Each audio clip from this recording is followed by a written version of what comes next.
Hello everyone, and welcome to another Mondays with Michele video.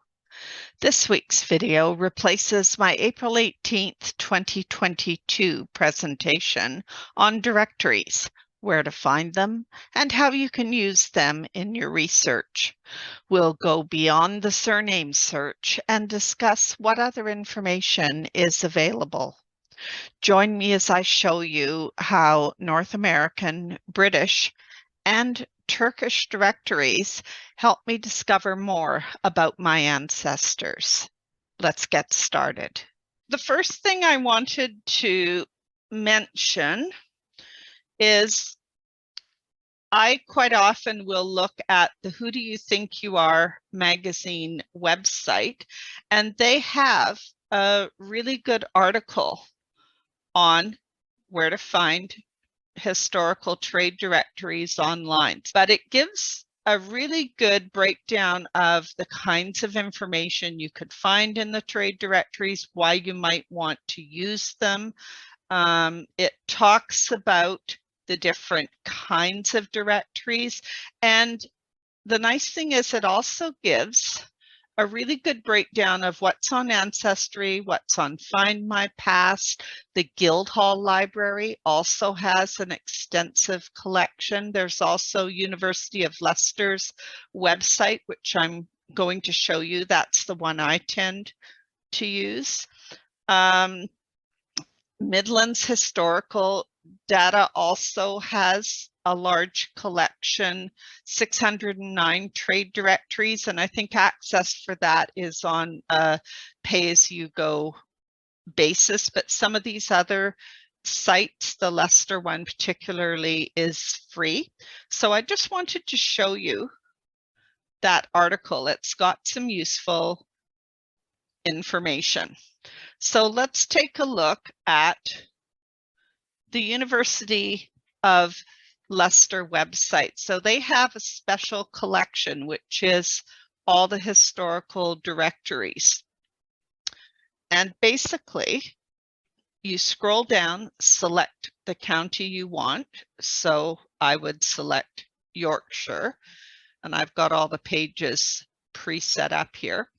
And you end up with a search screen or a results screen that looks like this. So as you can see, there is quite an extensive list of directories for Yorkshire. There's 6 pages worth.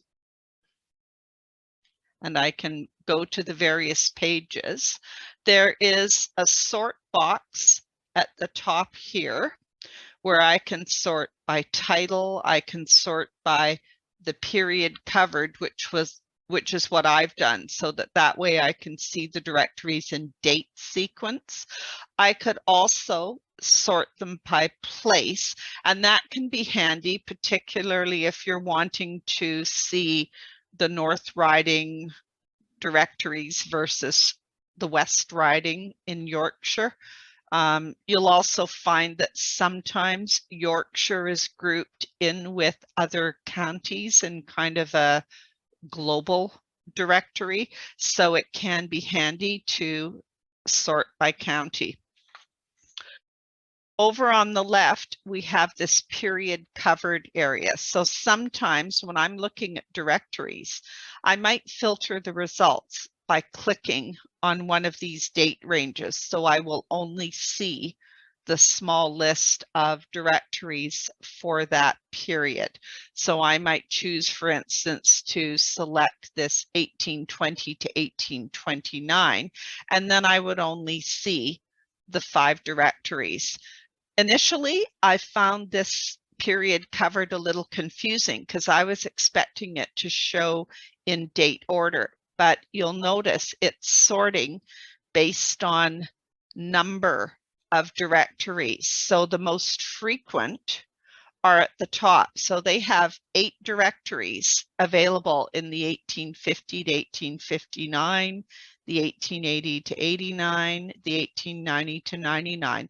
So that's why those years are at the top. Then the next largest group is the 1820s and the 1840s. So the sort order for the years is not chronological, it is by number of entries. So I find I always like to click that show more button so I can make sure I am seeing the complete list, because a lot of times those earlier directories, which are usually the ones you really want, like from the 1700s, they're going to be hidden because there's probably not that many of them. So if you click the show more, you're going to see the complete list of selections instead of having to scroll through all 6 pages here. So what we're going to do is take a look at the Directory of York for 1885. And as I said, I've already got these examples pre-selected. So if I click on that Directory of York 1885, I will come up to a screen like this. And over here, we have a search field. So you can search by name. So I could search for my Rentons. And down here, it's saying for results, but it defaults to this show all the pages. And for a large directory, that can be kind of hard to scroll through because, as you can see, there are 68 pages.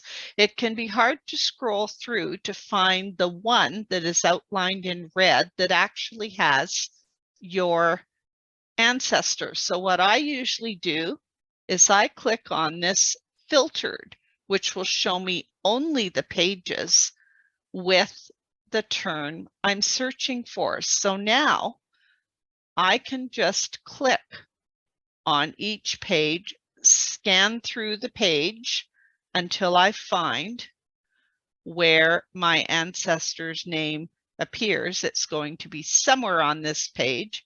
And there's the entry for Renton, Mrs. Renton on Seymour's Court.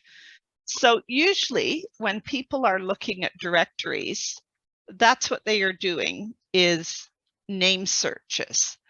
But there is a lot more useful information that you can get. So for example, the directories will usually tell you the schools that are in the location. It will list the churches, so to get a sense of what other denominations were operating in that area. There will be information on the coach routes so that you get some idea, if your ancestors were moving from place to place, what were the travel routes from that location elsewhere. So there are a lot of other types of information that can provide clues for your research. I always like looking at the advertisements. Sometimes they can be very informative. If your ancestor had a business and you look at the ads, which are often at the beginning of the directory, you can find out more information about the kind of work that they did. So another source of directories is our own Rydale Family History Society. So if you haven't checked out what's offered through our Rydale Family History group, I would encourage you to do that. So I just went to the website, typed in directory, and look at all of the choices. And there are some early ones. And by the way, a lot of these are not ones that the Leicester University offers. So I actually purchased this one here, the 1840 Gazetteer and Directory North and East Ridings of Yorkshire. And the nice thing is, if you want to, you can also get most of these directories as a download. Let's take a closer look. So when I received the download file. It's in PDF format. As you can see, it's William White's History, Gazetteer, and Directory, East and North Ridings, 1840. It is digitized and fully searchable. So I can browse through the directory by using my page up and down keys, which I'm doing now. I can use the plus or minus keys to make the text larger or smaller. I can also type in a page number and go directly to that page to be able to navigate through this directory. I can search by clicking on, let me just pull it up here, the magnifying glass, and it brings up a little search box. So if I search on the surname Sunley, it tells me there are 10 occurrences. And by clicking this up or down arrow, I can basically scroll through all of the occurrences and see them. So there's John Sunley highlighted in green. There's Robert Sunley. There's a William Sunley, Sunley Hill, Sunley Court, George Sunley, Ellen Sunley, John Sunley, George Sunley, Harriet Sunley, and now I'm back to the first one I saw. So just like with the other directories we looked at, you can specifically search for a term by just typing the word or words into that search box. Now we talked about the other types of information available on directories. So for example, on this page, you'll notice I've highlighted the coach information. Let me just bring up my pointer here. So it tells us there's a coach that goes from the Black Swan to York. And it says there's also one that goes to Kirby Moorside. It says there are carriers that go to Malton, and it gives the schedule and the person who operates the carrier. Also to Stokesley, to Thirsk, and to York. And this particular page is for Helmsley. Over at the top left, we can see the list of schools. If we scroll up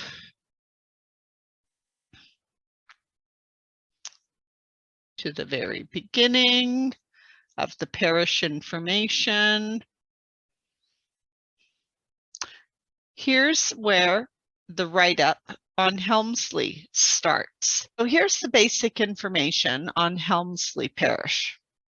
I've highlighted some of the key points. So for example, it's telling us that this parish is very extensive, 30,000 acres of moors and dales, divided into 7 townships.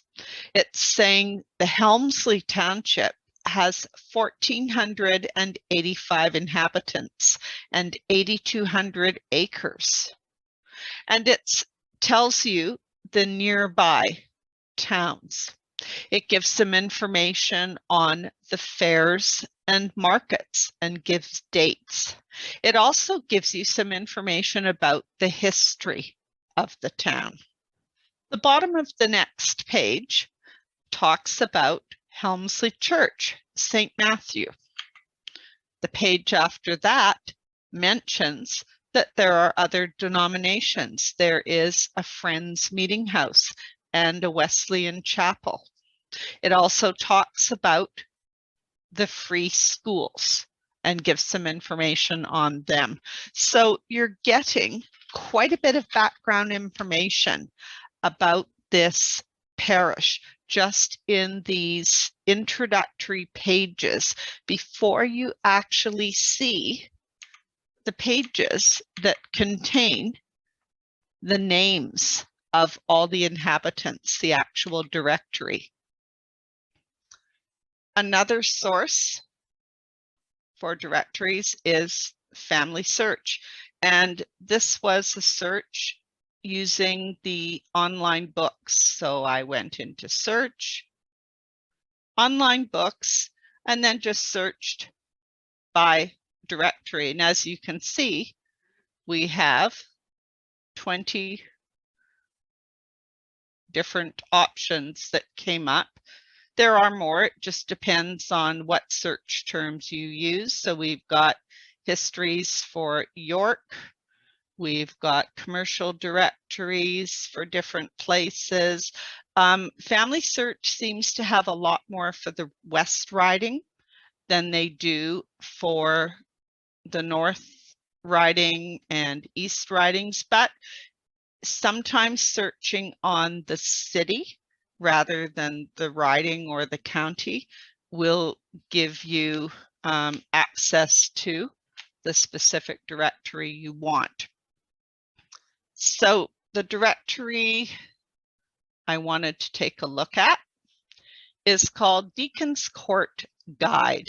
It says it's the County Blue Book, a fashionable register. And this is what I meant by some of the ads. I find it's really interesting taking a look to see some of the ads and the kinds of things that they would put in these directories. Let me go to image AT. There's a section in here for county families, so all of the notable families in the area. If you want to search for a name, you just click on the magnifying glass. If I search for Braithwaite, it says there are 9 results, and to go to that page, I just click on the result. This version is nice, the Family Search online books, because it actually highlights the entry on the page. And to see the other entries, you would just go through, click on the particular entry you're interested in on the right, and you can navigate through the book that way. You can also use these page right and left arrows to go through a page at a time, or if you want to jump around in the book, since this book has 1,063 pages, I could type in a page number at the top and go to a different section, then browse from there. So there are all kinds of different ways you can navigate through the book. Another directory I discovered that I wanted to share with you is called the Royal Calendar. And this one fascinated me. You might be very familiar with these documents. They were produced annually, I believe. It's called the Royal Calendar for the year 1798. And the information it has is somewhat different from what we're used to seeing, for instance, in the trade directories that we search. So if I start paging through, the index shows all kinds of information. We have lists of the East India directors. We have information on the Cambridge University officials. The other thing I found interesting about these documents, there is a whole section that talks about when you should plant your crops. So it reminds me of what we would call the Farmer's Almanac. June is sowing broccoli and gathering herbs for drying. The other information in this particular book that I thought was interesting, they've got something called remarkable events. This is their timeline. And I thought, given that this document was created in 1798, I found it really interesting to look at their key dates. So we have the creation of the world, the Noah's flood, Sodom and Gomorrah, destruction of Troy, building of London, building of Rome, and building of York, and building of Cambridge. And then all of these other events like 1441, printing invented, 1571, the Royal Exchange finished. So it's really interesting to see the key events from our ancestors' perspective in 1798. So here they've got Shakespeare died 1616, the Great Plague, again in 1665. So to me, that was quite interesting, just seeing this detailed timeline. The other piece of information that I really enjoyed, quite frankly, was this geographical description of the world, particularly how they described America.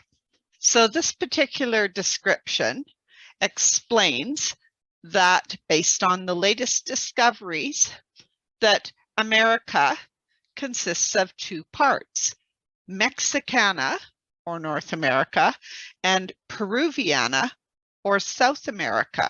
So I think I'm going to have to explain to my friends that we apparently live in Mexicana.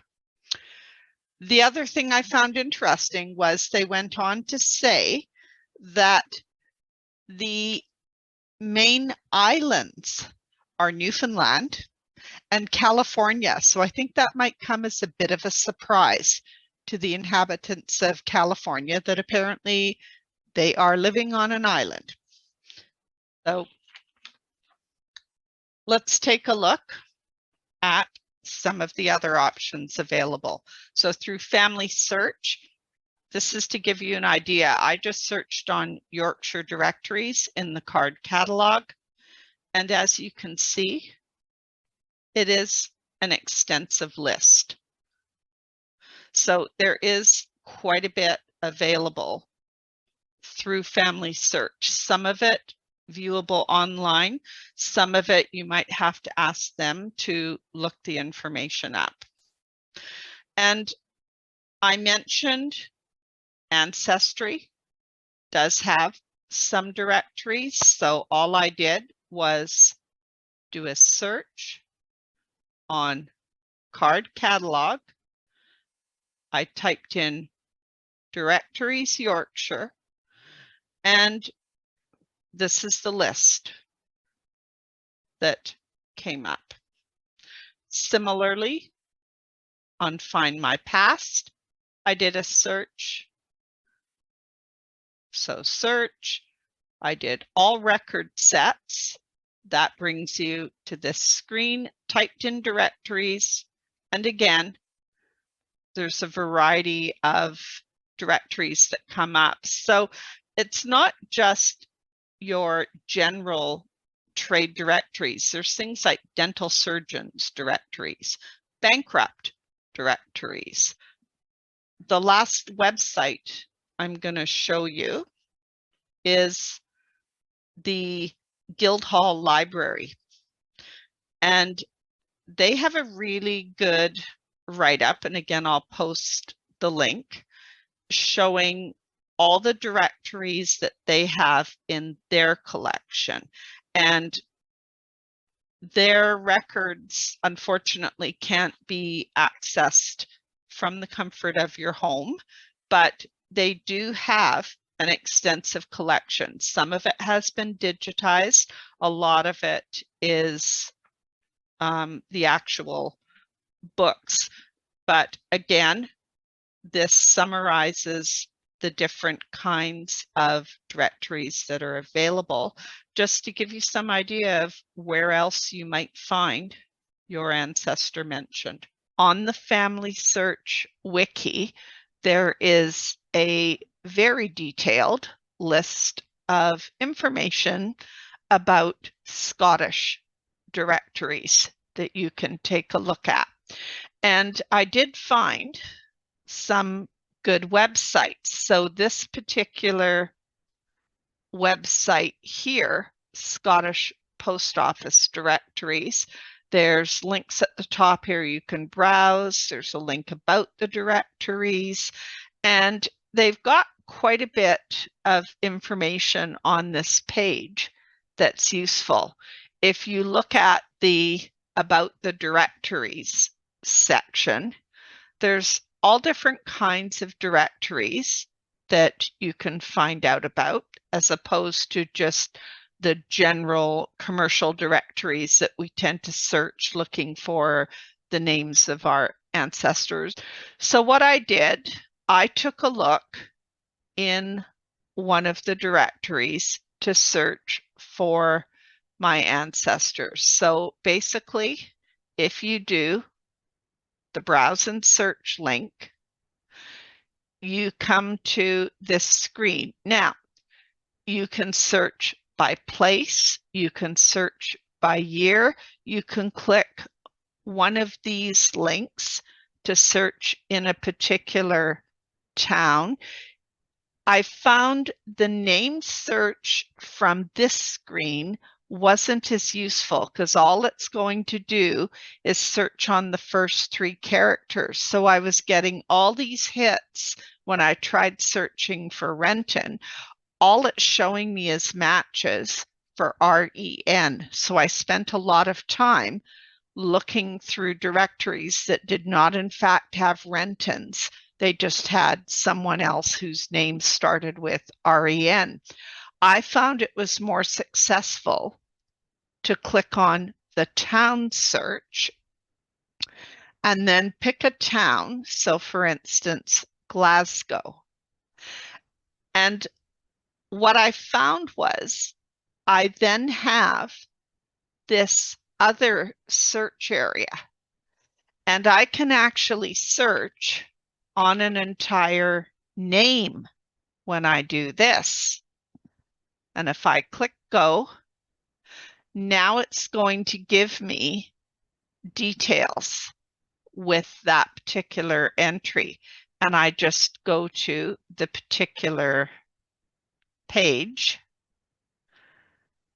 And the challenge I have is Renton is also a place name, but you can see it is giving me the pages that have entries that match my search term. And I did actually find an entry in one of these. So here we've got a Renton who is a plasterer. There were other Rentons who were plasterers. There was a family living on Jamaica Street. There was a William Renton who was a smith and a grocer. Another William Renton. There's Smith on Commerce Street. So I did find that website was really useful, and I liked the range of directories that they had available. Now, if we look at Irish records, again, the Family Search Wiki has some really good resources for listing the different places where you can find directories. There is a lot on Find My Past. Ancestry has some. Family Search has some. So again, you can take a look and see what's covered. There is also information on these directories, digitized images of the directories through the hathitrust.org website. So I just Googled Tom's Directory of Ireland, Hathi Trust, and you can see the coverage, the number of years that we have for the Tom's directories. There's quite a few of them.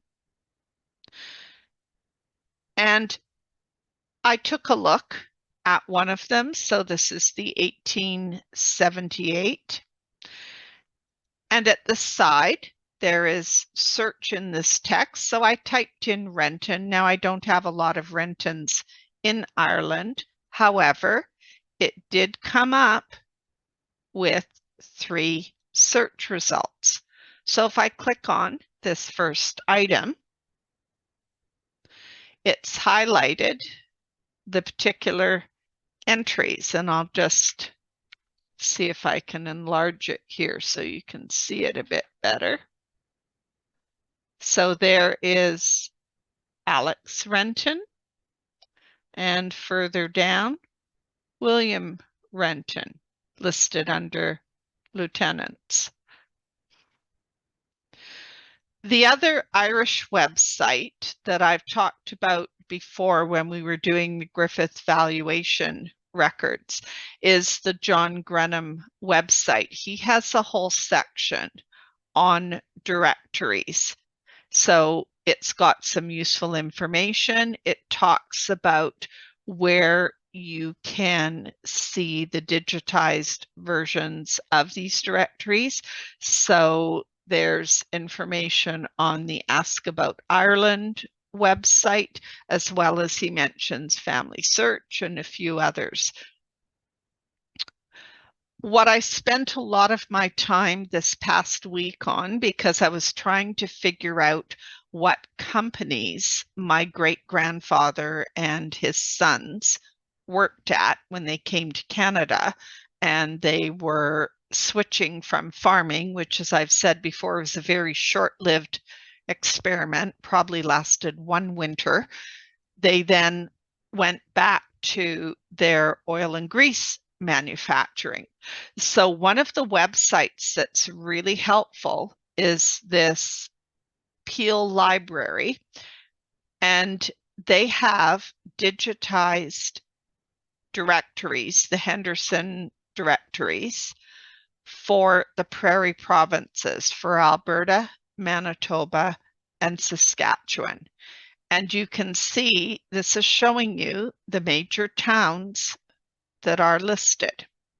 So I was looking primarily at the Winnipeg, the Alberta, specifically Edmonton, because that's where my great-grandfather was living for most of the time that he was in the prairies. But one of his sons was in Winnipeg and also in Moose Jaw. So I was looking at those directories as well. So it's a case of clicking on the city. So if I click on Edmonton, you get a list of all the years of coverage. And you notice they go right from 1908 for Edmonton up to 1960.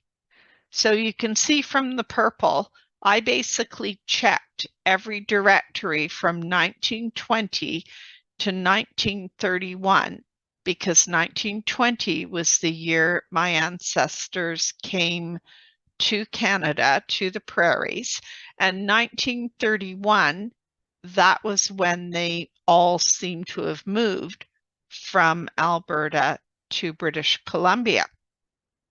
And what I thought was interesting, so when you click on one of these entries, it displays the particular directory. So here we have the 1925 directory, and this one's for Edmonton, which is where my great-grandfather and his family were living, or at least most of them. You can enter keywords and do a keyword search, but I want to show you what happened. So I know they were all living in Edmonton. The census records prove it. But if I click search, you notice it says no hits found. But if I click on the pages in the directory, so what I decided to do was actually look inside the directory, the alphabetical listing. So it was literally pick a page somewhere in the middle. So I pick 450. Oh, that's only the P's. I need to go a little further. So I thought, let's try 456. We're getting close. And then up here, I can use the page next to just page through until I got to REN. And there they are. So even though these directories have been digitized, some of them did show proper search results when I searched by name. But my point is, if you get 0 hits, it's still worthwhile browsing through the directory as I just did, because the entire directory's contents may not have been indexed based on the names. Because here is the entire family. This is my great-grandfather. And what I like about this particular directory, I'll just enlarge the page, it shows not only their name, it shows his job title and the company he was working for. So this particular year, he was listed as the president of Canadian Lubricants Limited. That wasn't a company name I was familiar with. And here's my grandfather. So he is working at Canadian Lubricants. My guess is this is another company that my great-grandfather owned. So this gives me another avenue to explore. Here's my grandfather's sister, a seamstress at this particular company. This is no relative of ours that I know of, but this is one of my grandfather's brothers who is a salesman at the same company that his sister is working at. And this is James's wife. She's a sales lady at that same company. And the address is their residence. So I found it very helpful that these directories were telling me not just where they were living, but it gave their job title and their place of employment. And these records, this one was from 1925. So that proved helpful when I was tracing through what happened to them and their jobs over the years. So I now have a long list of companies to check out. Now, when they came to British Columbia, fortunately, there is a similar website, the British Columbia City Directories, that I'm able to access for British Columbia. And it goes from 1860, some of the years are missing, but basically from 1860 all the way down to 1952. So again, I checked year by year from 1931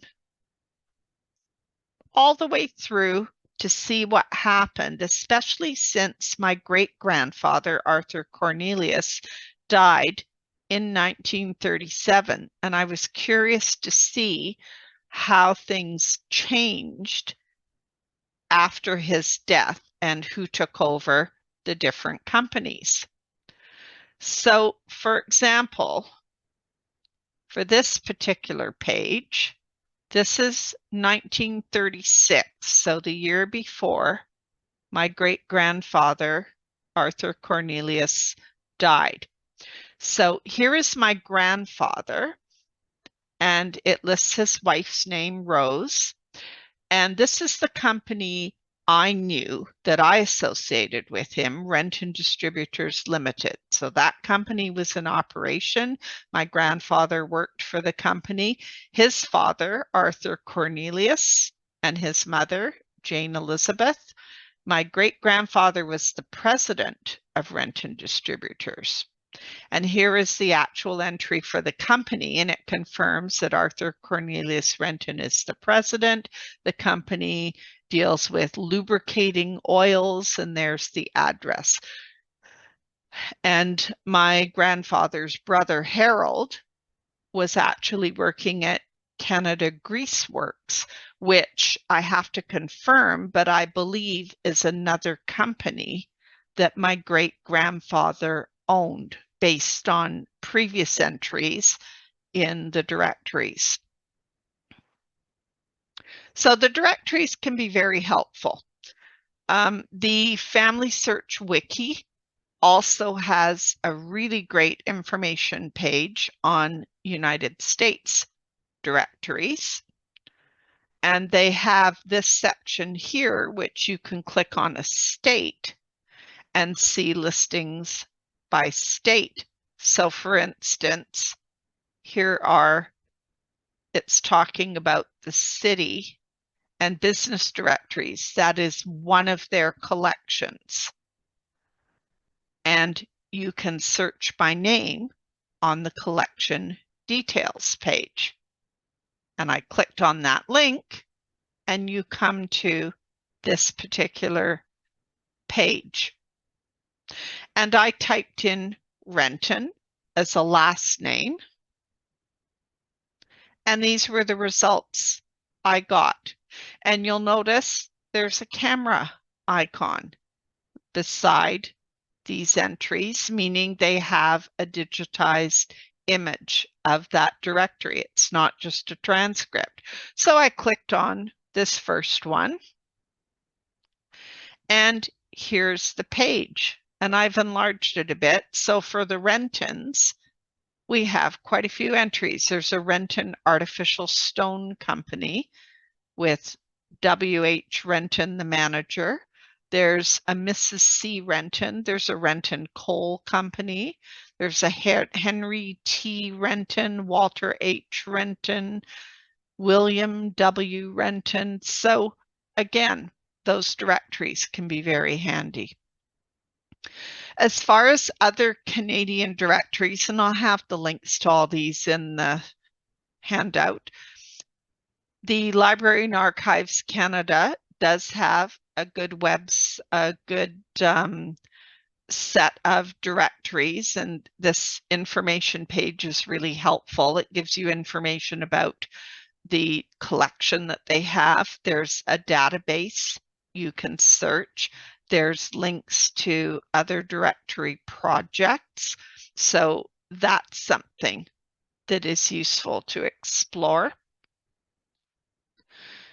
Family Search Wiki has information on Quebec directories for those of you who are researching in some of the major centers like Quebec City, Montreal, Laval, and some of these directories are on paid websites like Ancestry. There is another website here, Ontario Online Historical Directories. I've included this one because it is a free website. And again, you can see that some of these directories are quite early. So those of you trying to trace your ancestors in Canada might find that helpful. And I wanted to mention, sometimes I think we shy away from searching for directories in countries where the language is not English. I've mentioned before, I stumbled across this website when I was doing research for my grandmother's Constantinople roots in Turkey. You look at the years, I was excited to see they had some directories from the mid to late 1800s, because that was the time frame that my great-grandfather and his brother went to Turkey to work for the Sultan in the small arms factory that was being set up.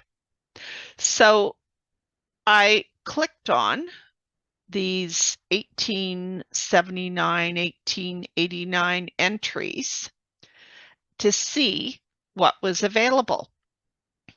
And the first one I looked at was the 1881 directory. And I literally paged through to see what was available.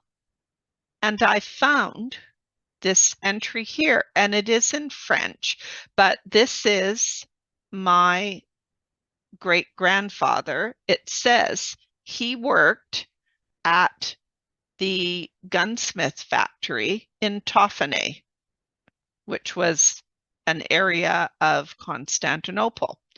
His brother was Thomas James. His brother was the person in charge of manufacturing at the gun factory, the small arms factory in Toffanet. And it appears that he also had, I'm guessing this is him, but I haven't been able to prove it, might have been his wife that was running this other business. Says Thomas T.J. Stevenson and Company, and apparently they sold butter, English beer, biscuits, cigars. They were agents for tea, wine, liquors, etc. So that'll be an interesting avenue to see if I can explore further and find anything out. I then looked at a later directory, one from 1889 to 1890, to see what it showed, because I knew that my great-grandfather's brother Thomas was dead by this point. We now have my great-grandfather as the head of the manufacturing department at the Imperial Small Arms Factory in Toffanet. Now, the business, T.J. Stevenson and Company, is still listed. So it's hard to say whether this actually is my ancestors' business or whether there is another T.J. Stevenson in Constantinople at that time. If his wife or one of his children was running the business, that could explain why that entry is still there. So my point is, even though directories are in a different language, you can type the text into Google Translate to find out what it's saying if you're not familiar with the language, and you never know where you might find some other clues that will help confirm information about your family. I hope you enjoyed this week's video. Don't forget to download the handout. You'll find the link in the video description at the bottom of your screen. You may need to click Show More to see the handout links. Thanks for watching.